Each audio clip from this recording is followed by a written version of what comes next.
देखिए, किसी जगह जाना या ना जाना ये भी विरोध जताने का एक तरीका होता है। फॉर एग्जाम्पल मान लीजिए कि भारत किसी देश के लिए, जैसे अभी आपको पता होगा एलन मस्क ने भारत आने के लिए कहा था, लेकिन वो भारत नहीं आए। जो जिस डेट को उन्होंने कहा था कैंसिल किया प्रोग्राम। तो जब भी कोई बड़ी शख्सियत किसी देश में जाने वाली होती है और अगर नहीं जाती है, तो कहीं ना कहीं ये सोचा जाता है कुछ वजह होगी, या तो स्पष्टीकरण दे दें कि इस वजह से नहीं आ रहे हैं, या तो ये विरोध करने का भी एक तरीका हो सकता है कि हमको नहीं जाना है। तो देखा होगा एलन मस्क से पूछा गया कि आप क्यों, तो उसने बताया कि ऐसा नहीं है, बस थोड़ा पोस्टपोन किया है, यानी नेक्स्ट ईयर हम आएंगे यहाँ भारत। तो इस प्रकार से, तो ऐसे ही भारत के प्रधानमंत्री ने उस समय दौरा था हमारा मालदीव के लिए। और ये कोई दौरे रातों रात नहीं तय किए जाते हैं, पहले से प्लानिंग होती है कि हमको किस टाइम पर कहाँ जाना है, काफी पहले से पूरी प्लानिंग की जाती है। प्रधानमंत्री, राष्ट्रपति, इन सब के जो दौरे होते हैं, तो उस दौरे को जब कैंसिल किया, तो हमने तो कैंसिल किया विरोध जताने के लिए। जिस प्रकार की स्थिति वहां चल रही थी, भारत विरोध चल रहा था। लेकिन अजीब बात यह थी कि उनने भी हमारा विरोध किया। ठीक है, तो ये थोड़ा अजीब लगा कि मतलब एक देश हमारे पड़ोस में रहकर किस तरह से इतना छोटा देश है, उसके बाद भी भारत से पंगा ले रहा। अगर वास्तविक स्थिति देखी जाए तो भारत इस समय अपनी विदेश नीति में कोई बहुत सफल नहीं है। ये बहुत गंभीर मसला है। अगर हमारी विदेश नीति में हम लोगों ने हमेशा से, आपको एक चीज हमने आपको बताई थी ना, कि हम लोगों ने अपनी विदेश नीति में हमेशा ही अपने पड़ोसियों को बहुत महत्व दिया है। हमारी पॉलिसी है नेबरहुड फर्स्ट, यानी पड़ोसी प्रथम। हम दुनिया की बड़ी शक्तियों की ओर नहीं जाते हैं, लेकिन हम अपने पड़ोसियों पर विशेष ध्यान देते हैं और पहले ध्यान देते हैं। चाहे वो नेपाल हो, भूटान हो, बांग्लादेश हो, मालदीव्स हो, श्रीलंका हो, पाकिस्तान हो, इन सभी देशों को लेकर हमारी हमेशा से ये पॉलिसी रही है कि अगर कोई कॉम्प्रोमाइज करना पड़ेगा तो हम कर लेंगे, अगर कोई नुकसान उठाना पड़ेगा तो हम उठा लेंगे। इसी संदर्भ में 1995 के समय में गुजराल सिद्धांत भी हमने लाया। हम एक तरफा इनको रियायत देते हैं, लेकिन आज इतने वर्षों के बाद भी अगर आप एनालिसिस करेंगे तो वास्तविकता ये है कि हमारी विदेश नीति कहीं ना कहीं फेल्योर की स्थिति में है। क्योंकि आप देख लीजिए, नेपाल के साथ भी हमारे समझौते होने में 10-10 साल लग जाते हैं। एक नदी पर डैम बनाने का अगर समझौता हो रहा है तो वो समझौता लटका पड़ा है। इसका मतलब यह है कि आप विश्वास बहाली नहीं कर पा रहे हैं दोनों देशों में, उनको आप एग्रीमेंट तक नहीं पहुंचा पा रहे हैं बातचीत के माध्यम से। भूटान के साथ भी यही स्थिति है। समझौते होते हैं, 8 साल 10 साल के लिए पड़े रहते हैं, कुछ कार्रवाई नहीं होती है। 2005-6 की परियोजना है नेपाल में, भूटान में अभी लटकी हुई है, काम ही नहीं हो पा रहा है उस पर। तो कहीं ना कहीं ये हम कह सकते हैं ना कि खाली दिखावटी संबंध होने से क्या मतलब है। अगर आपका पड़ोसी आपके काम नहीं आ रहा है, तो इसका मतलब है कि आपका विश्वास ही नहीं वो जीत पाया है। मॉलडीव्स में देख लीजिए आज स्थिति क्या है। भारत विरोध एकदम खुलकर होता है। यहाँ से लोग जो काम करने जाते हैं, उनके पासपोर्ट वगैरह, उनकी डिग्री वगैरह रख ली जाती है और उनसे गुलामों की तरह काम लिया जाता है। उनको प्रताड़ित भी किया जाता है। ऐसे बहुत सारे केस आते हैं। बिहार के, उत्तर प्रदेश के बहुत सारे लोग वहां मालदीव में हैं, काम करने जाते हैं लोग।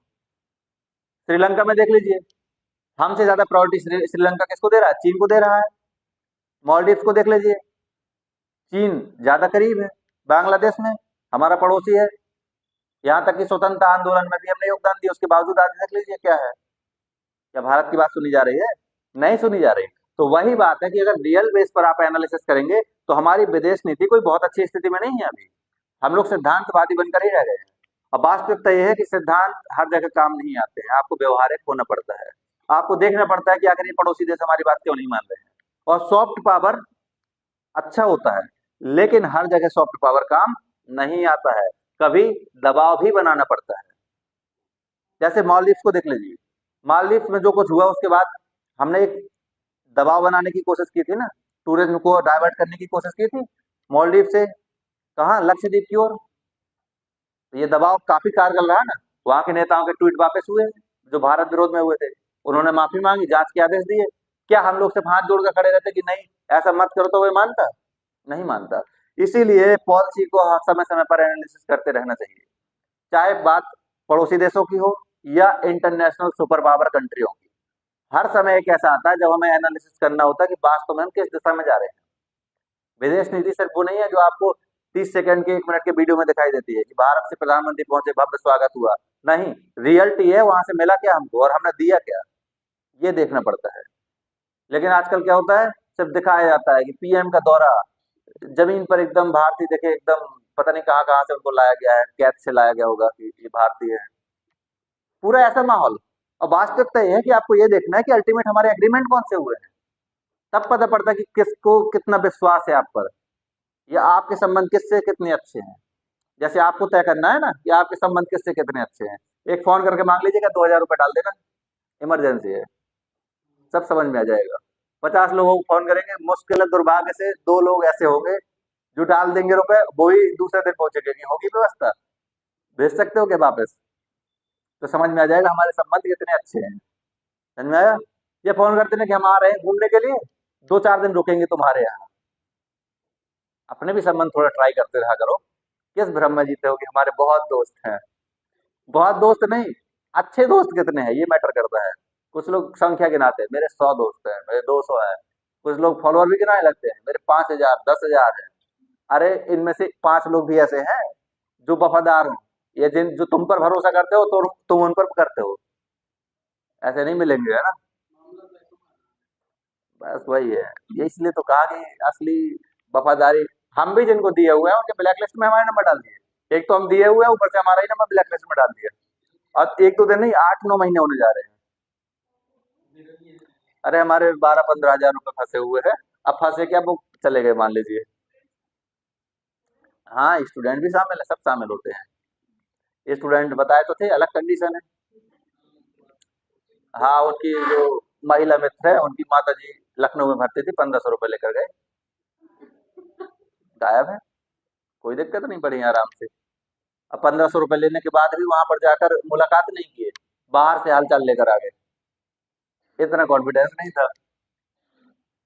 सब चलता है, इसलिए तो कहा कि भारत की विदेश नीति वो नहीं है जो आप देखते हैं, जो बताई जाती है कि भारत दुनिया में ये बन रहा, सुपर पावर दुनिया बनेगा।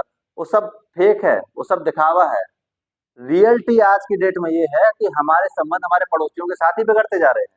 हमारे पड़ोसी जो, वास्तविकता ये है कि ना उनके पास कुछ ना कुछ, उसके बाद भी इस तरह से व्यवहार करते हैं जैसे भारत कुछ है ही नहीं उनके लिए।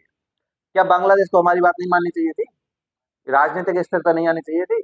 या भूटान, हम एक सड़क बनाने के लिए कह रहे हैं, इससे सबको लाभ है, क्या ये नहीं मानना चाहिए था? बिल्कुल माननी चाहिए थी। लेकिन समस्या है, नहीं मान रहे। और हो सकता है इनको कोई बाहरी देश भड़का रहा हो, ये भी संभव है। लेकिन सवाल ये नहीं कि कौन भड़का रहा, बात ये है कि अल्टीमेटली बात क्यों नहीं मान रहे। इनको क्या प्रॉब्लम है? मान लीजिए अगर 4 लोग हैं और कोई एक बिजनेस से चारों को फायदा है, तो इसको तो मानना चाहिए ना। लेकिन मानते ही नहीं है, अब क्या समझाए उसके लिए। बस हम लोग दिखाते किससे हैं? रूस के साथ संबंध, S-400 मिसाइल। अच्छा, S-400 हमको दी है, चीन को भी दे दी है। अब एक बात बताइए, जो चीज हमारे पास है वही चीज चीन को तुमने दे दी, और युद्ध होगा दोनों में तो वो सिस्टम तो दोनों के पास है। पाकिस्तान को भी देने के लिए कहा है। हाँ, पाकिस्तान को भी दे देगा एक पीस, वो रखेगा। पाकिस्तान को एक ही पीस मिल रहा है, बहुत है। एक पीस उसके लिए बहुत ज्यादा हो जाता है।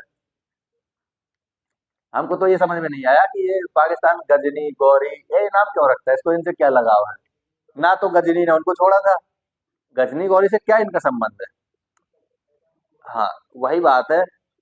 कुछ और नाम अच्छे रख लेते, अपने यहाँ के साइंटिस्ट पर नाम रख लेते, वो नहीं है। गजनी गौरी बस यही नाम रटे हुए हैं। उसको ये पता है, शायद वो भूल जाता है कि 47 के पहले हम साथ में थे। और गजनी ने सिर्फ भारत को, ये नहीं है कि भारत में किसी धर्म विशेष के लोगों को लूटा, सबको लूटा, जो मिला उसको लूटा है गजनी ने गौरी ने। लेकिन पाकिस्तान का प्रेम है विशेष, उसको लगता है कि ऐसा करेंगे तो भारतीयों को दर्द होगा। अब वो गजनी गौरी किसी काम के भी नहीं निकलते हैं, वो मिसाइल रखे रहता है, बस उसका कोई काम ही नहीं है। समझ में आ गया? तो विदेश नीति का मतलब होता है कि आप किस देश से क्या ले रहे हैं, कौन देश आपको क्या दे रहा है, और कितना विश्वास पात्र है। फॉर एग्जाम्पल, रूस से हमारे संबंध अच्छे हैं, रूस हमको S-400 दिया, अच्छी बात है, लेकिन रूस को ये चाइना को नहीं देनी चाहिए थी, या पाकिस्तान को नहीं देना चाहिए था। तब ये साबित होता कि हमारे संबंध रूस से बहुत ज्यादा अच्छे हैं। ठीक है, यही होता है। तो आपको क्या बताया जाएगा? भारत दुनिया का एकमात्र देश, अमेरिका से भी संबंध अच्छे, रूस से भी हैं, दुनिया की 2 बड़ी शक्तियां जो एक दूसरे की ओर देखते नहीं है, भारत उनको जोड़ने की कड़ी है।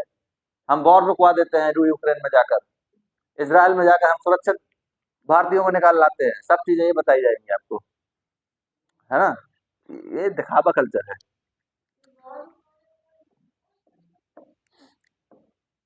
खुद सोचिए, एक कांस्टेबल जब लाठी चार्ज करता है तो SDM को नहीं छोड़ता है। और एक वॉर चल रही है 2 देशों के बीच, वहां वो किसी देश की सुनेंगे? कोई नहीं सुनता है किसी की, ठीक है। कुछ एग्जाम्पल के लिए, हाँ ये जरूर हो सकता है कि मान लीजिए हमारे संबंध अच्छे हैं, हमारी बस आ रही है वहां से, बस उसमें छात्र बैठे हुए हैं, तो उसको विशेष प्रायोरिटी दी जा सकती है। ये आपके संबंधों पर तय करता है। ये भी बात सच है कि पाकिस्तानियों की स्थिति बहुत बेकार थी। उनकी बस को तो, एक तो बस भी सही नहीं थी, दूसरा बस में उनको ज्यादा प्रायोरिटी भी नहीं देते थे, वो भारतीयों के झंडे ले लेकर आए। ये सब चीजें सही है। लेकिन ये कहा जाए कि वॉर रुकवा दे, ये सब एकदम इस तरह की बात है जिसको कोई बर्दाश्त नहीं कर पाएगा। इसका जवाब तो खुद प्रधानमंत्री के पास मिलता है। इसको तो उनसे कई बार पूछा गया, क्या प्रधानमंत्री जी वास्तव में वॉर रुकवा दी थी, तो उन्होंने कहा हाँ आप देखिए, मैंने कहा कि हमारे बच्चे फंसे हुए हैं, उस समय कुछ देर के लिए युद्ध रुक गया। हो सकता है रुकवा दियो, क्या कर सकते हैं। लिखिएगा, वॉर और नहीं रुकती है कभी, ठीक है। लोगों का क्या है, लोग तो अब वॉर रुकवाएं तो परमानेंट रुकवाएं ना, परमानेंटली वॉर रुक जाए तो अच्छा है। दुनिया क्यों उथल पुथल कर रही है, पूरा पूरी दुनिया में उथल पुथल मचा हुआ है। देखिए 21वीं सदी, विकास की सदी में हम लोग खड़े हुए हैं, जहां पूरा फोकस होना चाहिए डेवलपमेंट पर। लेकिन दुर्दशा ये है कि डेवलपमेंट तो भूल जाइए, डिस्ट्रक्शन चल रहा है, पूरा समाप्त हो रहा है सब चीजें धीरे धीरे। इंसानी सभ्यता पर इतना गहरा संकट शायद ही कभी आया हो। First world war, second world war, चलिए उस समय तो मान लिया कि इतने लोग कनेक्ट नहीं थे, मानवतावाद के इतने मुद्दे उठे नहीं थे। उस समय ये विचारधारा काम करती थी, जो जितना शक्तिशाली है तो शक्ति दिखाए अपनी, ये मेंटेलिटी थी। लेकिन आज तो हम विकास की बात कर रहे हैं। यूएन जैसी संस्था 17 लक्ष्य दे देती है कि जीरो हंगर, एक भी भूखा व्यक्ति नहीं मरना चाहिए पूरी दुनिया में, सभी लोग शिक्षित होने चाहिए, बिजली सब तक होनी चाहिए, सब चीजें दे दी हैं। इस पर काम नहीं करते हैं। काम करेंगे पड़ोसी को किस प्रकार से बर्बाद करना है, और कौन कौन से लेटेस्ट अपग्रेडेड वर्जन हथियार के हों, जिनको सीधे फेंके तो एक बार में समाप्त सब। इस तरह की चीजें काम इस पर करते हैं कि न्यूक्लियर बम तो काफी खतरनाक होता है, उससे आग आग निकलती है, बिल्डिंग तबाह हो जाती है। तो काम इस पर करेंगे कैसे जैविक हथियार बनाया जाए, जिससे एक भी बिल्डिंग का नुकसान नहीं होना चाहिए, पर एक भी इंसान नहीं बचना चाहिए। समझ में आया? जैसे कोविड था, अब कोविड के वायरस को आप फेंक दीजिए कहीं, कोई इंसान नहीं बचने वाला। इंसान नहीं बचेंगे, बिल्डिंगें जैसी हैं वैसी ही रहेंगी। समझ में आया? फिर वहां हॉरर मूवी की शूटिंग हुआ करेगी।